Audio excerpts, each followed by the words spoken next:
Hello friends, welcome back to our course on 12th physics, and in today's lecture we will understand electric potential and electric potential energy. So just stay tuned and watch this complete lecture. Now let's understand this concept of electric potential. और इसको समझने से पहले मैं एक काम करता हूँ, मैं यहाँ पे एक पॉइंट ले लेता हूँ A और यहाँ पे नीचे एक पॉइंट ले लेता हूँ P। अब सिमिलरली मैं क्या कर रहा हूँ, एक पॉइंट ले लेता हूँ इधर A एंड इसी लेवल पे यहाँ पे एक पॉइंट ले लेता हूँ B। अब एक सिंपल सा क्वेश्चन ये है, अगर मैं यहाँ पे एक आदमी को प्लेस कर दूँ और इस B पोजीशन पे भी एक आदमी को प्लेस कर दूँ और A जो पोजीशन है इसके पास यहाँ पे एक ईंट रख देते हैं, तो कौन से केस पे आदमी के सर के ऊपर जोर से ईंट लगेगी अगर ये ईंट यहाँ से नीचे की तरफ आती है? तो ऑब्वियसली बात है, जो आपका सिनेरियो नंबर 1 और सिनेरियो नंबर 2 है उसमें से सिनेरियो नंबर 2 में जो आदमी है उसके सर पे ज़्यादा जोर से चोट लगेगी, क्योंकि ये जो A है इसकी हाइट ज़्यादा है, तो ऑब्वियसली बात है कि इसके पास पोटेंशियल एनर्जी ज़्यादा है और जैसे ये नीचे आएगी this potential energy will start converting into kinetic energy, और वो जो काइनेटिक एनर्जी है यहाँ पे तेज होगी और वो उसके सर पे जोर से लगेगी। Clear? So this is what is the concept. Now हमें यहाँ पे जो चीज़ समझनी है वो ये समझनी है कि in both the cases there is a force which is acting downwards and उस फोर्स का नाम क्या है? Force of gravity. हम इसको कंजर्वेटिव फोर्स भी बोल सकते हैं, FC भी लिख सकते हैं, ठीक है? ये कंजर्वेटिव फोर्स है। तो फोर्स ऑफ ग्रेविटी भी नीचे लग रही है, ईंट भी नीचे की तरफ आएगी, तो इसका मतलब work done by the conservative force will be positive in this case. तो हम यहाँ लिख लेते हैं work done in moving from A to B will be equal to potential energy at A minus potential energy at B. So this is what will define the work done. अब अगर क्योंकि एक A का कोई potential होगा और B का potential होगा, तो वर्क डन क्या होगा? फ्रॉम पोटेंशियल A टू हम पोटेंशियल B लेके जा रहे हैं, तो हम यहाँ पे लिखेंगे potential of A minus potential of B। Now हमें पता है कि when we move from A to B, there is a change in potential energy which will happen, and that change in potential energy will be equal to potential at the final position minus potential at the initial position. This is what gives us the change in potential energy. तो अब इससे हमें क्या पता चलता है? इससे हमें ये पता चलता है कि जो माइनस डेल्टा U है that will be equal to U of A minus U at B. तो ये पता चल गया। तो अब मैं UA minus UB की जो वैल्यू है, ठीक है, इस पे यहाँ रख देता हूँ, तो that means can I say this is equals to minus delta U। तो this is what is the work done by the conservative force. अब यहाँ पे जो सीखने वाली चीज़ है which is gonna used in electric potential also as a concept, जब भी work done in moving an object from A to B by the conservative force जो है ग्रेटर देन 0 होगा, इसका मतलब ये है कि पोटेंशियल एनर्जी जो है वो डिक्रीज करेगी। तो जब भी वर्क डन पॉजिटिव होगा तो पोटेंशियल एनर्जी डिक्रीज करेगी। आपको भी पता है यहाँ पे एक हाइट है, तो इस हाइट की वजह से क्या है? पोटेंशियल एनर्जी है। अब जब ये ऑब्जेक्ट आके यहाँ पे B पोजीशन पे आ जाएगा तो हाइट 0 हो जाएगी, तो पोटेंशियल एनर्जी भी 0 हो जाएगी, अगर हम इसको ग्राउंड लेवल मान लें थोड़ी देर के लिए, ठीक है?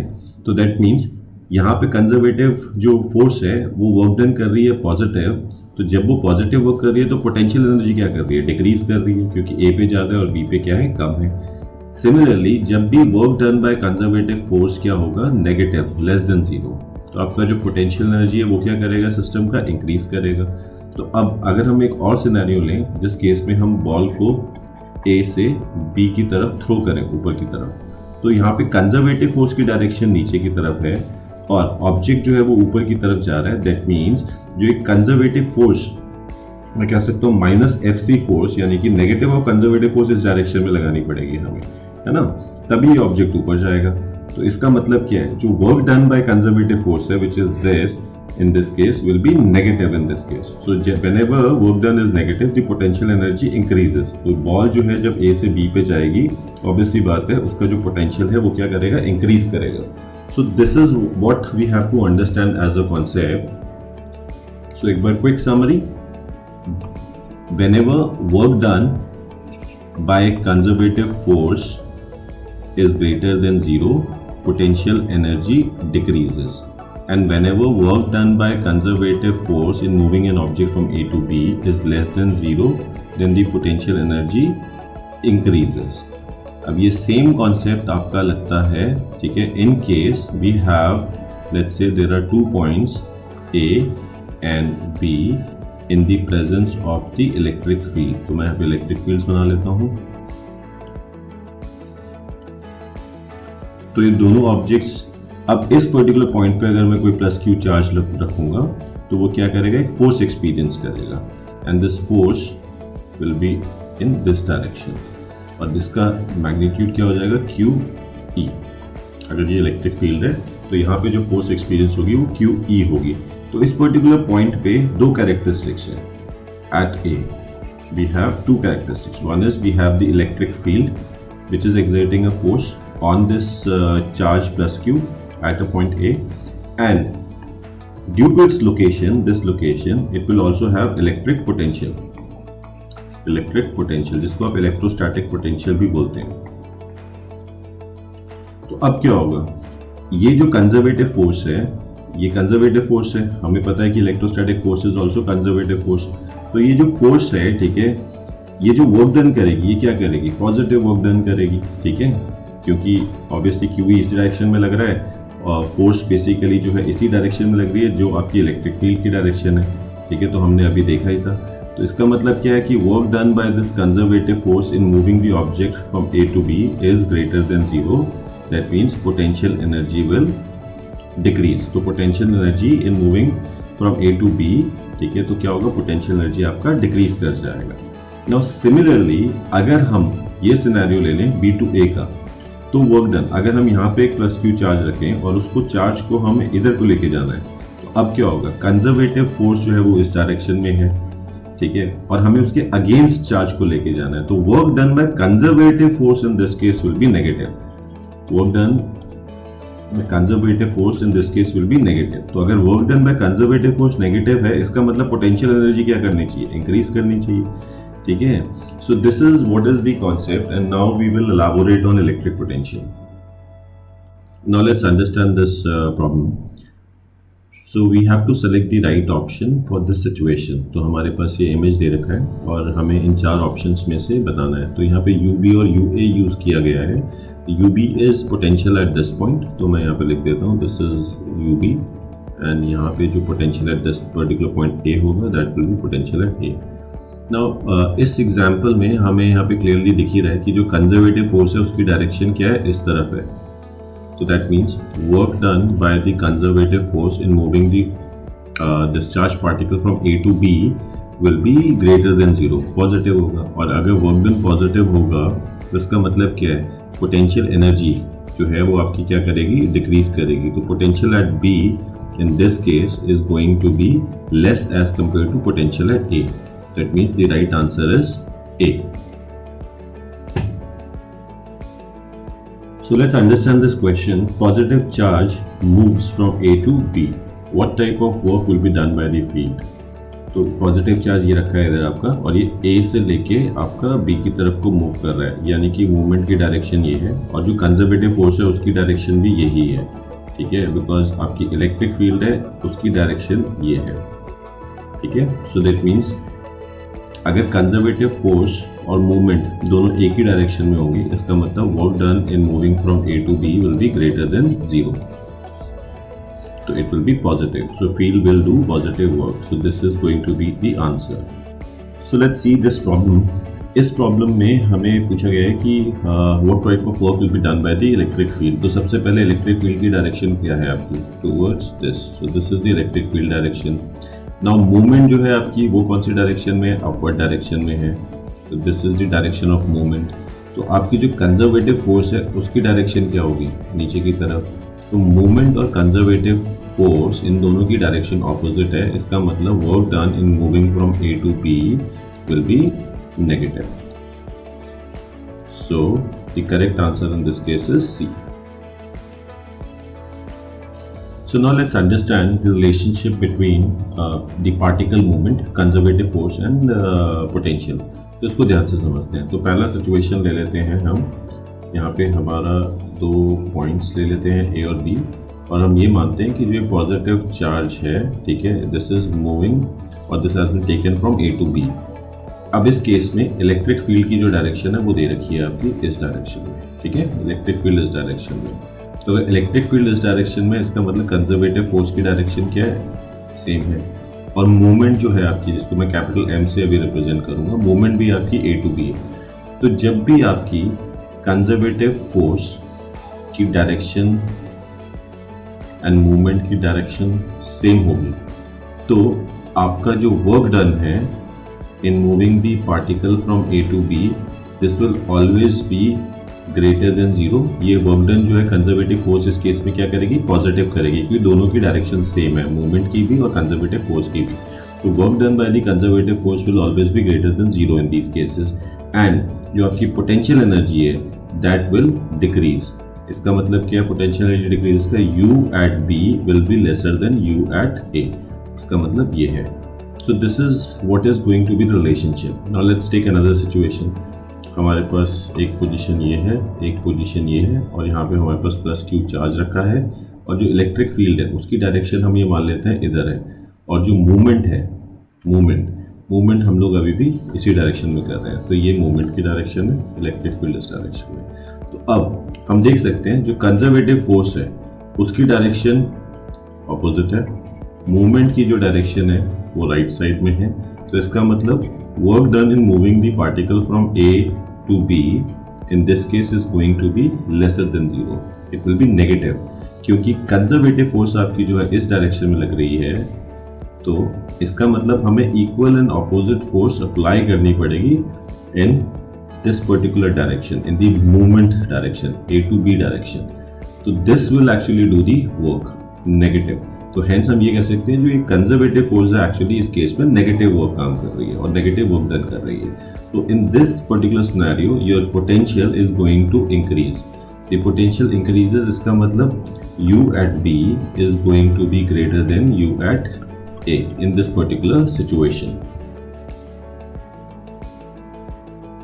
So last उसमें हमने एग्जांपल दिया था पॉजिटिव चार्जेस का, ठीक है। Now we will take the example of negative charge in the electric field. तो हम मान लेते हैं कि हमारी जो इलेक्ट्रिक फील्ड है उसकी डायरेक्शन जो है ये डायरेक्शन है। अब मैं दो पॉइंट्स ले लेता हूँ, A और B, और जो ये A पॉइंट है इस पर हम एक नेगेटिव चार्ज रख देते हैं। तो अब जो कंजर्वेटिव फोर्स है इस केस में वो लगेगी इस डायरेक्शन में। अब इस डायरेक्शन में कंजर्वेटिव फोर्स लगेगी, और जो आपकी मूवमेंट की डायरेक्शन है वो हम बोल रहे हैं कि इस डायरेक्शन में हमें पार्टिकल को ए से बी लेके जाना है। तो in this scenario what happens is, conservative force की डायरेक्शन क्या है आपकी, टुवर्ड्स दिस, मूवमेंट की डायरेक्शन ऑपोजिट है। इसका मतलब वर्क डन क्या होगा in moving the particle from A to B, this negatively charge particle from A to B, this will be lesser than zero, क्योंकि ऑपोजिट डायरेक्शन है। That means this will imply कि जो potential energy है वो increase करेगी। Potential energy increase करने का मतलब potential energy at B will be greater than potential energy at A. So this way we can summarize it. Now let's take another situation. अब हम मान लेते हैं कि हमारी जो इलेक्ट्रिक फील्ड है उसकी डायरेक्शन ये है, और जो हमारे पॉइंट्स हैं वो हम फिर से ले लेते हैं ए एंड बी, और अब हमारा यहाँ पे ए पे नेगेटिव चार्ज है। तो अब अगर आप देखेंगे यहाँ पे ए पे जो आपकी कंजर्वेटिव फोर्स है वो कौन सी डायरेक्शन में लग रही है, क्योंकि इलेक्ट्रिक फील्ड इस डायरेक्शन में है तो कंजर्वेटिव फोर्स आपकी इस डायरेक्शन में लगेगी, ठीक है। और मूवमेंट आपकी जो है वो भी ए टू बी है, तो मूवमेंट भी आपकी इसी डायरेक्शन में है। तो इसका मतलब conservative force this direction, movement same direction. अगर दोनों चीज़ें सेम डायरेक्शन में है तो work done in moving the object from A to B by this conservative force will be positive, greater than zero. अगर ये work done greater than zero है, इसका मतलब पोटेंशियल एनर्जी क्या करेगा, डिक्रीज करेगा। तो पोटेंशियल एनर्जी डिक्रीज करने का मतलब क्या है कि u at b will be lesser then u at a। So this is what you can say about movements, conservative forces and the potential energies. Let's now calculate electric potential energy of 2-point charges। और इस चीज़ को करने के लिए हम यहाँ पे एक सबसे पहले एक पॉजिटिव चार्ज ले लेते हैं, और इस पोजीशन को मैं O बोल देता हूँ जहाँ पे हमने पॉजिटिव चार्ज रखा है। इस पॉजिटिव चार्ज का जो मैग्नीट्यूड है this is Q। And now let's take 2 points, one is A and another one is B। तो जो आपका ए पॉइंट है ये हम मान लेते हैं it is given by position vector R A, and जो बी पॉइंट है that is given by a position vector R B. तो ये हमने एक सिचुएशन ले ली, ठीक है। अब हम क्या कर रहे हैं, इस चार्ज पार्टिकल को यहाँ से, ये जो ए है इस पॉइंट पे, यहाँ पे हम पहले तो क्या रखते हैं, एक टेस्ट चार्ज रख देते हैं जिसका नाम है Q0। टेस्ट चार्ज मतलब it is very small, okay, it is a very small positive charge. Now this positive charge Q0 will experience a force due to this positive charge, and वो जो force experience करेगा वो किस direction में होगी, इस direction में। इसे हम क्या कहते हैं, कंजर्वेटिव फोर्स, ठीक है। तो ये कंजर्वेटिव फोर्स इस डायरेक्शन में, और हमें भी A to B ही जाना है। तो अब हम इसको कह सकते हैं, ये जो कंजर्वेटिव फोर्स है ना, इसको मैं अभी for the timing electrostatic force कह देता हूँ, क्योंकि ये एक्चुअली में इलेक्ट्रोस्टैटिक फोर्स ही कंजर्वेटिव फोर्स है, okay. So now we will say work done in moving the test charge Q0 from A to B will be equal to integration of from RA to RB F E D R। तो हम ये मान के चलते हैं ये force जो है इसको थोड़ा सा यहाँ से यहाँ तक, okay, this we call it as DR। तो अगर ऐसे छोटे छोटे DR आप मिलाएंगे तो आपका जो ये Q0 है वो एक्चुअली में B तक पहुंच जाएगा। तो इसीलिए we are integrating from RA to RB। Now we can say what is FE, let's write FE। FE क्या हो जाएगा आपका 1/4πε0 Q0 upon R² and we have DR here. तो ये आपका हमने FE की वैल्यूज डाल दी। So now if you see 1/4πε0 बाहर आ जाएगा इंटीग्रेशन से, Q0 भी बाहर आ जाएगा, and this will be purely an integration from RA to RB 1/R² dr। अगर आप इसे इंटीग्रेट करते हैं तो क्या होगा देखते हैं, Q0 डिवाइडेड बाय 4πε0 तो एज इज ही रहेगा, ठीक है। और यहाँ पे आपके पास आ जाएगा -1/R, integration of 1/R² is -1/R, और ये हो जाएगा वो आपका RA and RB। So now will put the values. So now the values will be Q0 4πε0 and this will be -1/RB -1/RA। हमने सिंपली वैल्यूज पुट कर दी। So now the final result will be 1/4πε0 1/RA -1/RB। So this is what is your work done by the conservative force in moving the charged particle Q0 from A to B. So this is the expression। यहाँ पे हमें लिखना पड़ेगा Q0 also, Q multiplied by Q0। So this is going to be your work done। तो इस तरीके से आप वर्क डन निकाल सकते हैं। अब हम बात करते हैं कि कुछ एडिशनल इन्फॉर्मेशन हमें यहाँ पे पता है या नहीं। तो देखिए, कंजर्वेटिव फोर्स की डायरेक्शन ये वाली है जो आपको दिखाई दे रही है यहाँ पे, ठीक है, और मूवमेंट भी इसी डायरेक्शन में है, मूवमेंट भी इसी डायरेक्शन में है। तो अगर दोनों की डायरेक्शन सेम है तो ये जो वर्क डन होगा फ्रॉम A to B, ये जो है this will be greater than 0, and if it is greater than 0 that means potential energy क्या करेगी, डिक्रीज करेगी। एंड पोटेंशियल एनर्जी डिक्रीज करने का मतलब क्या है, U at B will be lesser than U at A। तो ये हम एक सिनॉप्सिस इस तरीके की बना सकते हैं इन दिस पर्टिकुलर सिचुएशन। तो this is how you calculate the potential energy of 2 point charges. तो ये 2 पॉइंट चार्जेस यहाँ पे आपके पास कौन से, एक Q है और एक Q0 है। और जब आप A से B पे जाएंगे तो जितना वर्क डन होगा that will be stored as potential energy in this entire system। So let's understand work done by electric force। How are we going to show that it is independent of the path followed? तो इसके लिए पहले तो हम एक system बना लेते हैं। यहाँ पे एक हमने एक पॉजिटिव चार्ज ले लिया, उसको बोल दिया पॉजिटिव Q है। तो इसकी वजह से क्या होगी, आपकी इलेक्ट्रिक फील्ड होगी।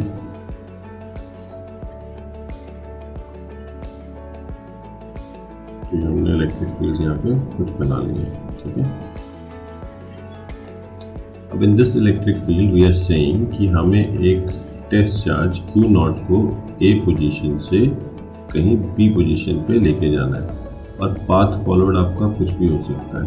तो हम यहाँ पे ये वाला पाथ ले रहे हैं, ठीक है। तो हमने ये पाथ ले लिया कि हम इस पाथ से एक चार्ज Q0 को उठाकर A से B की तरफ लेके गए। एक्चुअली हम नहीं लेके गए, ये कंजर्वेटिव फोर्स लेकर जाएगी, ठीक है। तो अब हम यहाँ पे एक पॉइंट ले लेते हैं, पॉइंट P। इस पॉइंट पे जो आपकी फोर्स की डायरेक्शन है वो इस डायरेक्शन में होगी और डिस्प्लेसमेंट जो हमें चाहिए वो हमें चाहिए टुवर्ड्स दिस डायरेक्शन, ठीक है।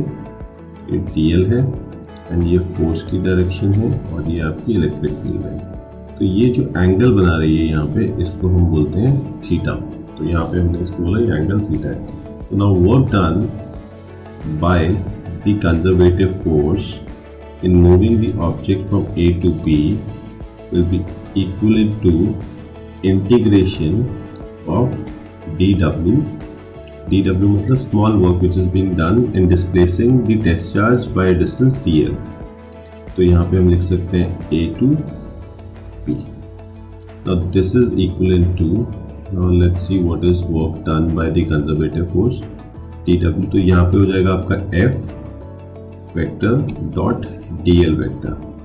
तो हमें पता है the dot product is equal to f dl cos theta. तो ये हमारे पास एक एक्सप्रेशन आ गया। तो this is what is the work done by the conservative force in moving the object from A to B।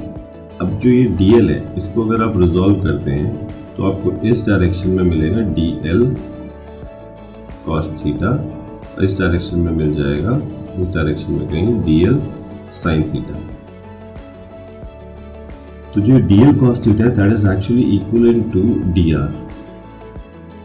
तो हम ये कह लेते हैं कि जब dl हम मूव करेंगे तो along the direction of the field lines हम dr मूव कर रहे हैं, ठीक है, with the displacement of dl in a test charge Q0 which is being done by the conservative force.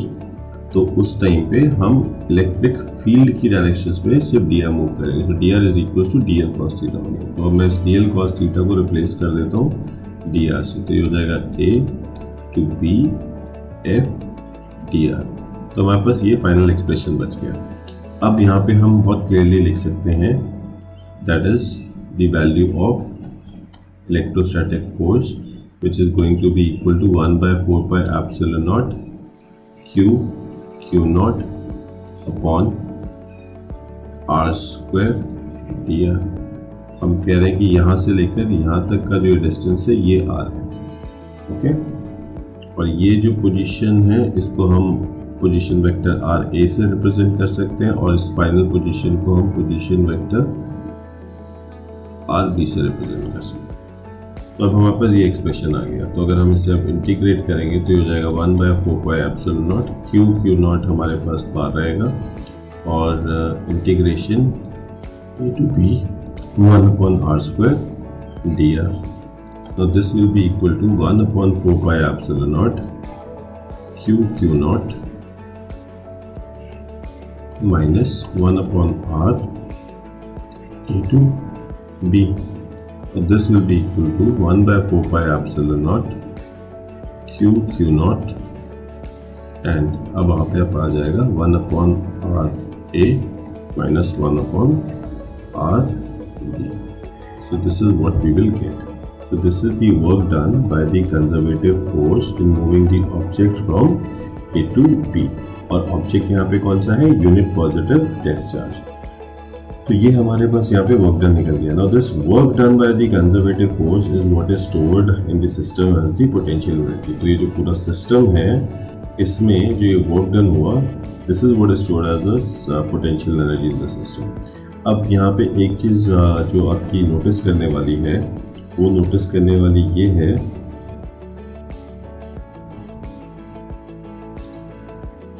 that the work which is being done by the conservative force is independent of the path followed। अब चाहे आपका path ये वाला होता, चाहे आपका path आप ये वाला ले लीजिए, अब कोई भी पाथ ले लीजिए, आपका जो वर्क डन है that will be independent of the path followed. It will only depend on the final positions A and B। आप देख सकते हैं 1/RA minus 1/RB। So it does not depend on the path followed, it only depends on the final position। So this is what we were supposed to show, that the electric force does some work and that work which is being done is independent of the path followed. So now let's understand this situation. यहाँ पे हमें अभी electric potential energy जो हमने पहले भी निकाला है वही निकालना है between 2 point charges placed at a distance r. बस यहाँ पे अब डिफरेंस क्या है, एक हमारे पास यहाँ पे पॉजिटिव चार्ज Q पड़ा है, इसको मैं बोल देता हूँ लेट्स से O पॉइंट, और यहाँ से r डिस्टेंस पे, दिस डिस्टेंस इज r, हम मान लेते हैं कि एक Q नॉट पड़ा है, ठीक है, एक चार्ज पड़ा है Q नॉट, इसको टेस्ट चार्ज ही हम बोल देते हैं. तो हमें मालूम है, इसको पॉइंट को हम A बोल देते हैं, ठीक है. We already know work done in moving the object और the charge particle from A to B. अगर यहाँ पे कहीं पॉइंट P होता, ठीक है, so this will be equal to 1/4 pi epsilon naught Q naught, and this will be 1/RA minus 1/RB. Now in this situation जो ये potential energy है Q और Q नॉट की, ये पोटेंशियल एनर्जी कैलकुलेट करने के लिए हम ये मानते हैं कि ये जो टेस्ट चार्ज रखा है A पे, इसको हम उठा के B, ये जो है B ये इनफाइनाइट डिस्टेंस पे है, ठीक है, बहुत दूर है, कहीं बहुत दूर. तो हम इस Q नॉट को उठा के A से B पर लेके जाएंगे, और ये कौन लेकर जाएगा, ये लेके जाएगी आपकी कंजर्वेटिव फोर्स. ये कंजर्वेटिव फोर्स इस Q नॉट को उठा के A से इन्फिनिटी तक लेकर जाएगी. तो दैट मीन्स यहाँ पे हम बोल सकते हैं work done in moving the test charge from A to infinity will be equal to 1/4 pi epsilon naught Q naught 1/RA. In this case, RA is R, so we'll write this, and minus 1/RB. This is at infinite distance, बहुत दूर है, so this will be 1/infinity. And we know that 1/infinity is 0. We can say 1/4 pi epsilon naught Q naught upon R. This is the work done by the conservative force in moving the test charge from A to infinity. Now this work which is done by the conservative force in moving this test charge from A to infinity is stored as potential energy and is termed as potential energy of these 2 point charges. ठीक है, तो हमेशा याद रखना the work is being done by the conservative force. So expression for U is 1/4 pi epsilon naught Q naught upon R. So this is what we have to remember. And there are some students who get confused, okay? So we should not get confused between U and the magnitude of electric force.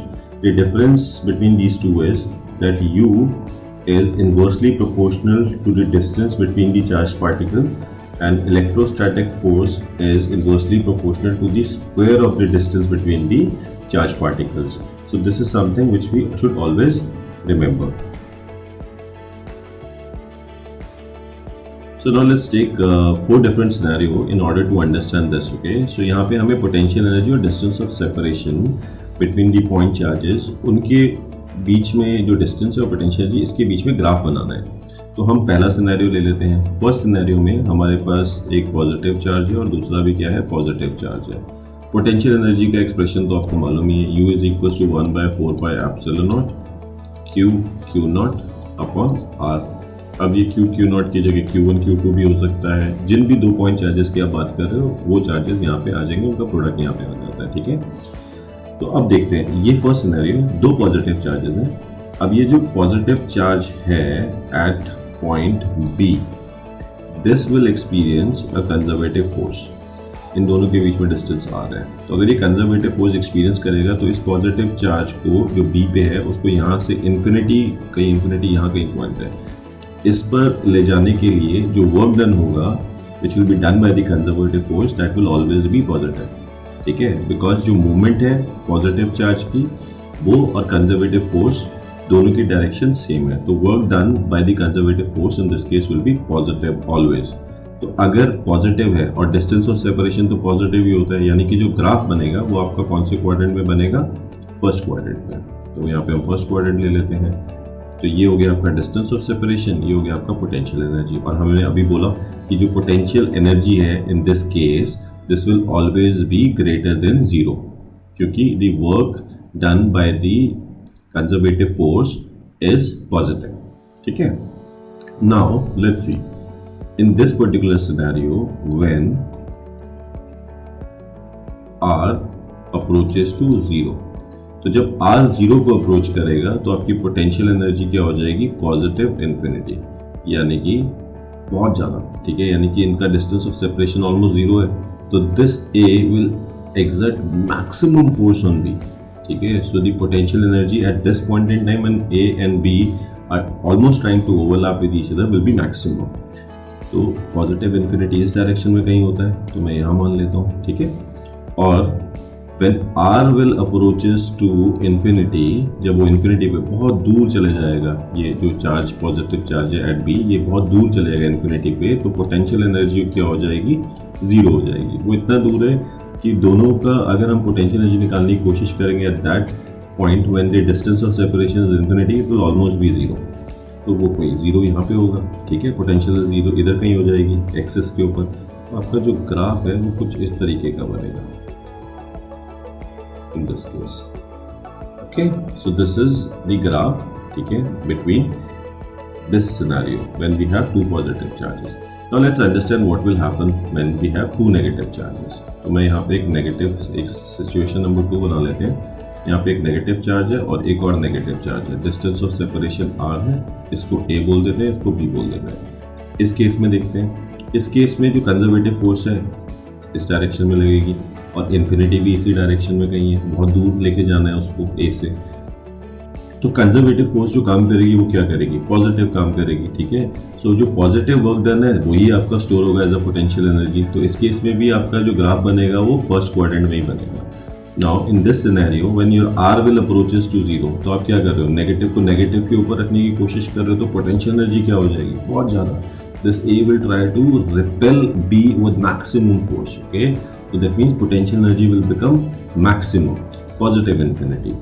And when r will approach to infinity, जब r यानी कि distance of separation, negative charge यहाँ से उठ के infinity पे चला गया, तो जैसे ही आपका r will approach to infinity, your this expression will become zero, तो potential energy zero हो जाएगी। तो situation number 1 and situation number 2, in both the cases this kind of a graph will be made. So this is for 1 and 2 both, इस तरीके का graph बनेगा। Now let's take situation number 3. Situation 3 में हम यहाँ पे एक पॉजिटिव चार्ज ले लेते हैं और एक नेगेटिव चार्ज ले लेते हैं और इसका डिस्टेंस ऑफ सेपरेशन r ले लेते हैं। तो अब इस केस में क्या होगा ये समझते हैं। कंजर्वेटिव फोर्स की जो डायरेक्शन है वो इस तरफ को है, क्योंकि this positive charge will attract this negative charge. तो कंजर्वेटिव फोर्स की डायरेक्शन इस तरफ है और इन्फिनिटी का यहाँ पर है, तो work has to be done against this conservative force. ठीक है, तो that means work done by this conservative force will be stored as negative, okay, will be negative. And if work done by this conservative force in this scenario in taking this charged particle from let's say b to infinity is negative, तो अब work done negative है, potential energy इसका मतलब negative है, और distance of separation क्या रहता है, पॉजिटिव ही रहता है। तो इसका मतलब क्या हो गया, ये कौन से क्वाड्रेंट में बनेगा, ये बनेगा आपका फोर्थ क्वाड्रेंट। तो ये आपका पोटेंशियल एनर्जी है और ये आपका क्या है, डिस्टेंस ऑफ सेपरेशन है। तो अब देखते हैं, so when r in this scenario when r will approach to zero, तो जब आपका r जीरो अप्रोच करेगा तो आपकी पोटेंशियल क्या हो जाएगी, माइनस इन्फिनिटी हो जाएगी। तो then u will approach to minus infinity because work done in this case is going to be negative. ठीक है, by the conservative force work done is going to be negative in taking this charged particle from b to infinity.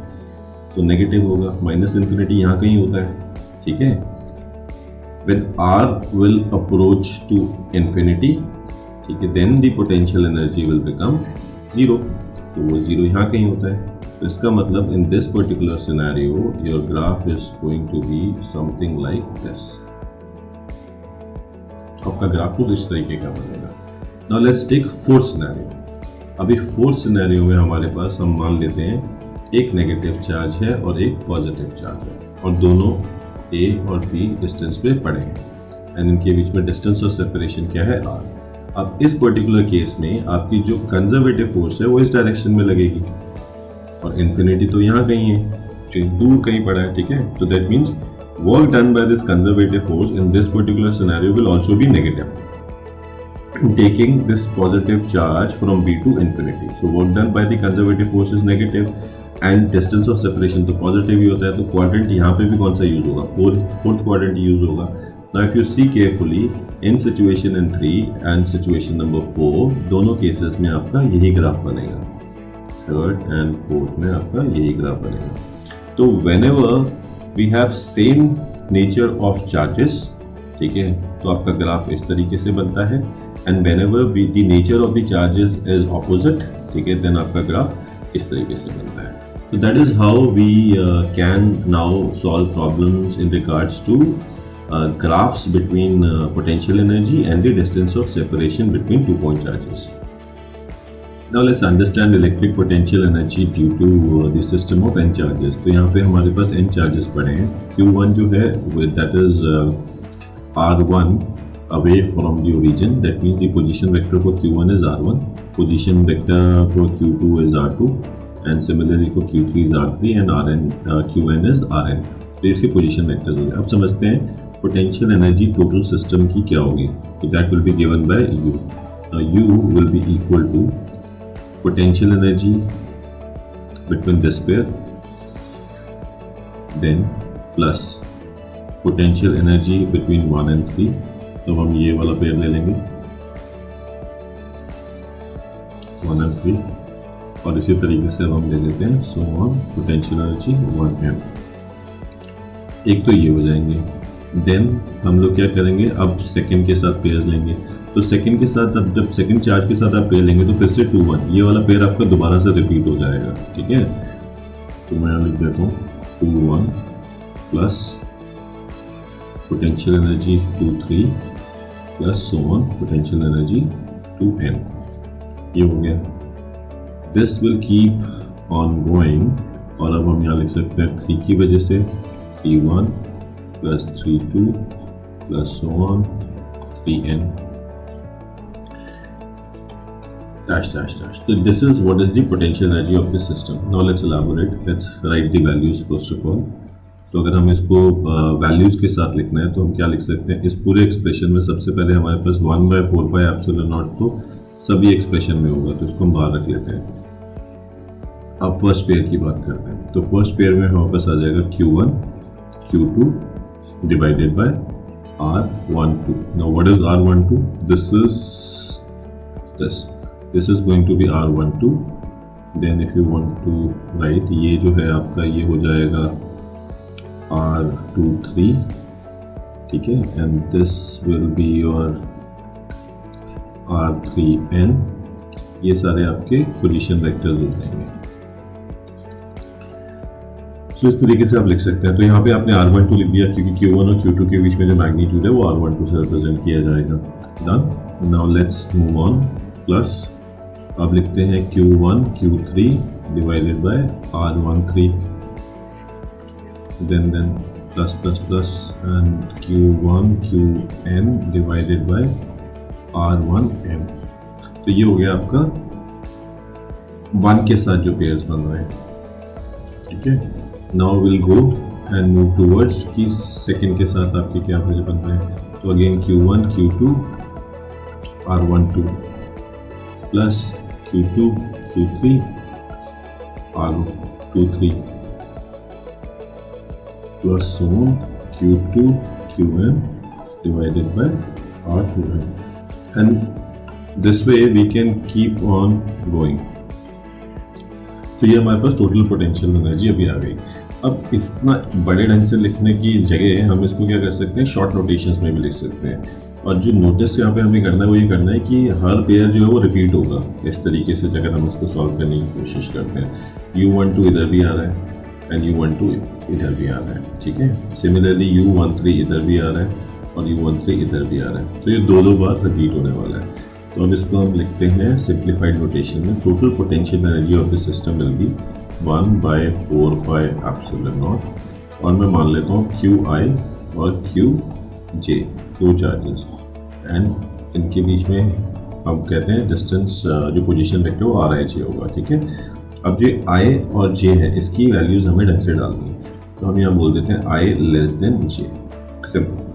तो अगर आपका आई greater than जे नहीं होगा तो इसका मतलब कि आपका रेपिटेशन तो नहीं होने वाला, ठीक है।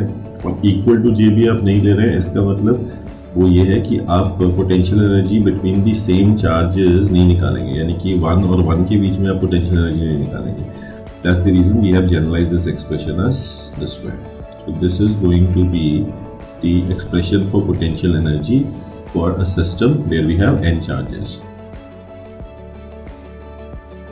So now let's understand this. So there are two approaches actually जिससे हम पोटेंशियल एनर्जीज को डिफाइन करने की कोशिश करते हैं। तो वो टू अप्रोचेस कौन सी हैं वो समझते हैं।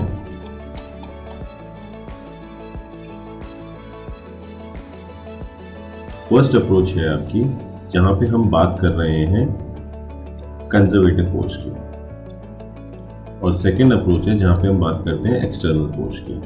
So let me draw a quick diagram. मैं यहाँ पे एक पॉजिटिव क्यू चार्ज ले लेता हूँ, एक पॉइंट ले लेते हैं इधर, ठीक है, और इस पे हम अपना टेस्ट चार्ज को रख देते हैं। This is also positive, unit positive test charge. अब अगर हम नोटिस करें इस यूनिट पॉजिटिव टेस्ट चार्ज पे जो फोर्स है कंजर्वेटिव फोर्स इस डायरेक्शन में लगेगी, ओके। एंड अगर हमारा कोई पॉइंट है इन्फिनिटी, यहाँ पे इन्फिनिटी, तो हम इस टेस्ट चार्ज को जब इस पॉइंट ए से इन्फिनिटी पे लेके जाते हैं तो amount of work which is being done by this conservative force is stored in this entire system as its potential energy. तो हमने अभी तक यही बोला था, हमने क्या बोला था कि work done in moving the particle from A to infinity by the conservative force is greater than 0. ये अभी तक हमने बोला, ठीक है। अब दूसरी अप्रोच क्या हो सकती है? हम दूसरी अप्रोच ये भी बोल सकते हैं कि हम इन्फिनिटी पे ये जो चार्ज है Q0 इसको रखा था, तो इन्फिनिटी पे अगर ये रखा हुआ था तो आपकी जो कंजर्वेटिव फोर्स है उसकी डायरेक्शन तो यही रहेगी, लेकिन आपकी एक और एक्सटर्नल फोर्स हम लगा सकते हैं यहाँ पे एफ एक्सटर्नल, इसकी फोर्स इस डायरेक्शन में रहेगी, और हम ये बोल सकते हैं कि work done by the external force in bringing the charge Q0 from infinity to a point A is also what is stored in this system as potential energy. तो एक्सटर्नल की लैंग्वेज में अगर हम बोलें तो हम क्या बोल सकते हैं? Work done in bringing the charge from infinity to A by external force. तो हम ये बोलेंगे। Now the question is this work done from infinity to A, direction इधर है, external force भी इधर कोई आ रही है, तो eventually this is also be gonna be greater than 0. Okay? Now अगर मैं यहाँ पे external force की बात करता इस पॉइंट पे A से infinity की तरफ लेके जा रहा हूँ और external force की बात करें तो आपकी एक्सटर्नल फोर्स इस डायरेक्शन में लगेगी, ठीक है।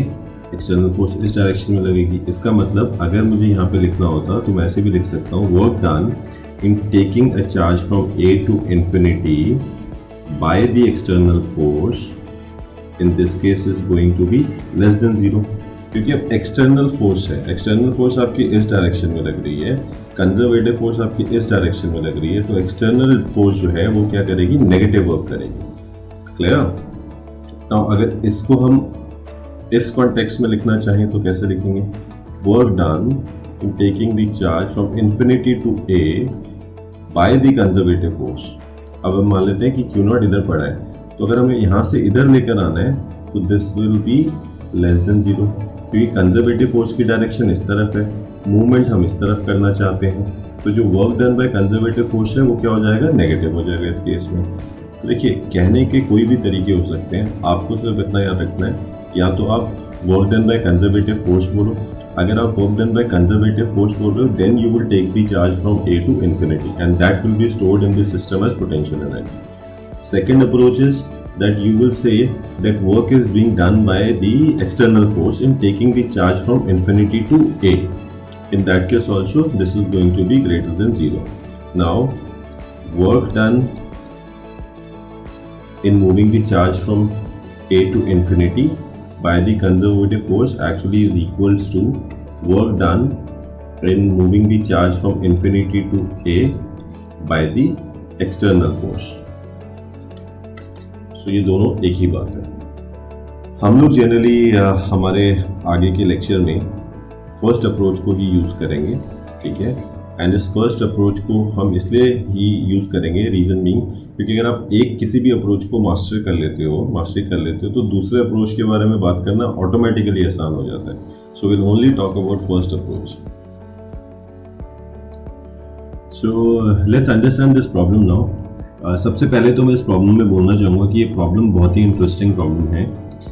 अब अगर आपने इस प्रॉब्लम को ढंग से समझ लिया तो आपके जितने भी कॉन्सेप्ट्स हैं in regards to potential energy और work done by conservative force और एक्सटर्नल फोर्स, वो सारे के सारे बहुत ही ढंग से क्लियर हो जाएंगे।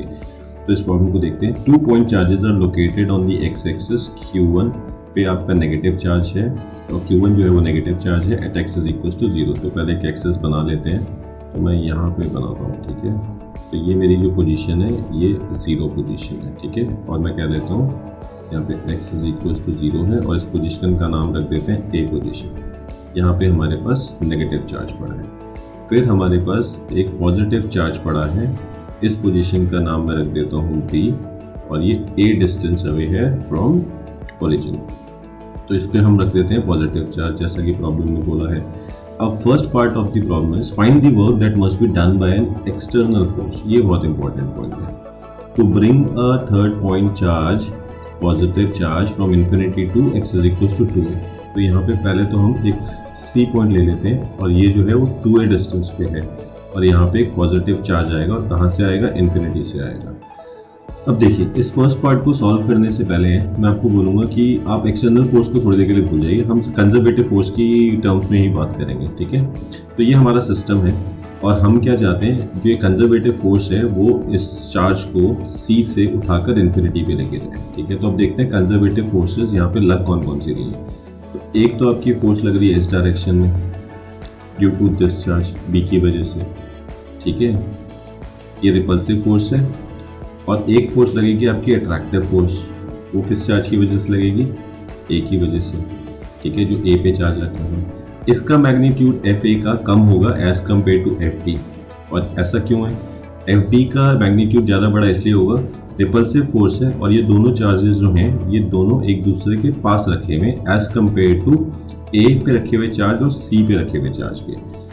A और C के बीच में डिस्टेंस ज़्यादा है तो फोर्स ऑफ अट्रैक्शन कम होगी, और B और C के बीच में डिस्टेंस कम है तो फोर्स ऑफ रिपल्शन ज़्यादा होगी।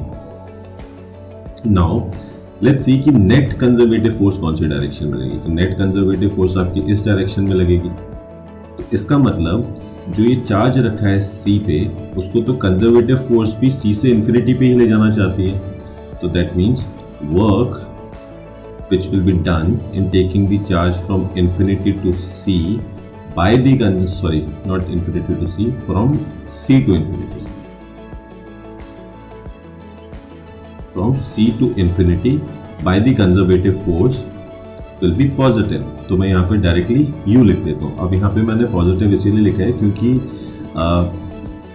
फोर्स भी इसी डायरेक्शन में और मूवमेंट भी हमें इसी डायरेक्शन में चाहिए, तो इसलिए यहाँ अगर ये उल्टा होता तो हम यहाँ नेगेटिव लगाते, बट अभी ये U ही रहेगा। अब what is the potential energy, potential energy होगी आपकी U AC plus U BC। तो ये होगी आपकी पोटेंशियल एनर्जी, ठीक है। A और C जो पेयर है इसके बीच में जो पोटेंशियल एनर्जी होगी और B और C के सिस्टम के बीच में जो पोटेंशियल एनर्जी होगी। Let's see what is the potential energy, 1/4 pi epsilon not.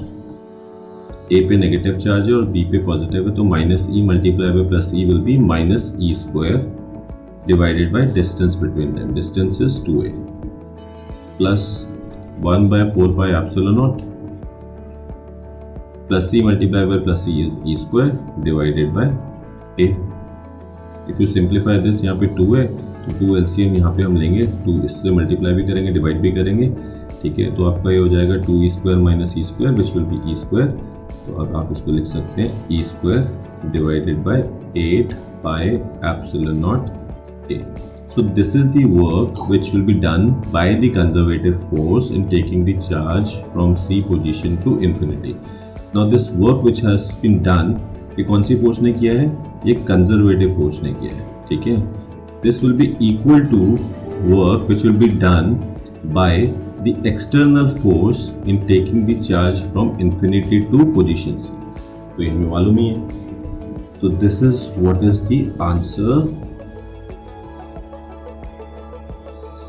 of the first part. तो इस तरीके से हमने इजीली इस आंसर को निकाल लिया। अब now let's understand the second part of this problem. Find the potential energy of the system of three charges. तो पोटेंशियल एनर्जी हमें मालूम है, potential energy of system of charges यहाँ हो जाएगा। पहले तो potential energy between this system A और बी की वजह से जो है ए बी, देन हम ले सकते हैं ए और सी की वजह से जो है ए सी, प्लस पोटेंशियल एनर्जी बी और सी के बीच में जो है। ठीक है, तो ये तीन सिस्टम ऑफ चार्जेस हैं यहाँ पे। तो अब हम यहाँ पे लिखते हैं 1/4πε0 सभी में होता है, तो मैं उसको कॉमन निकाल लेता हूँ। ए और बी इस पे जो चार्जेस हैं ऑपोजिट हैं, तो यहाँ पे -e² आएगा, divided by distance of separation is A. Now A और सी की बात करते हैं, अगेन यहाँ पे -e² आएगा, divided by distance of separation will be 2a। Now B और सी की बात करते हैं, तो यहाँ पे +e² आएगा, distance of separation is a। तो अब ये दोनों आपस में कैंसिल आउट हो जाएंगे, तो आपकी जो पोटेंशियल एनर्जी है वो आपकी क्या हो गई, -e² upon 8πε0 a।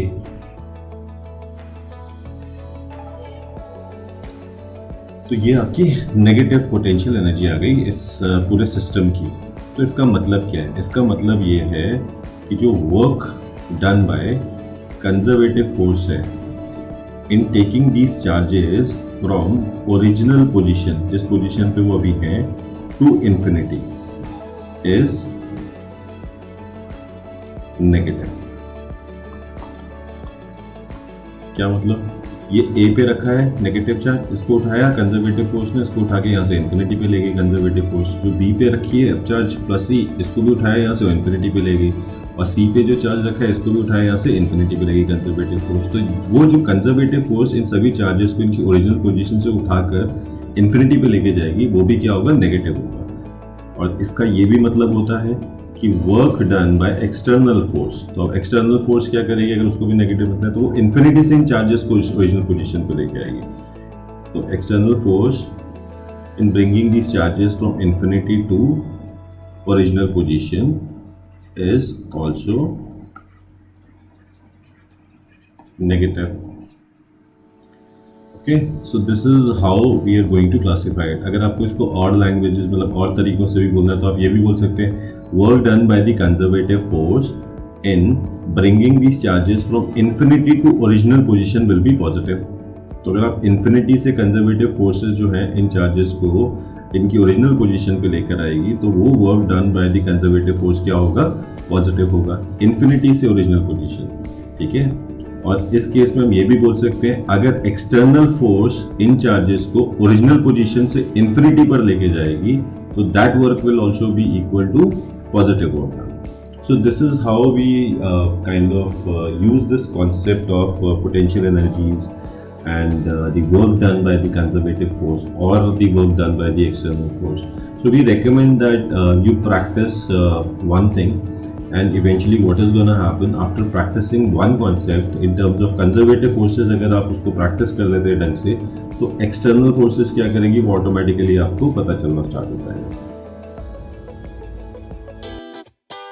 Please click on the like button.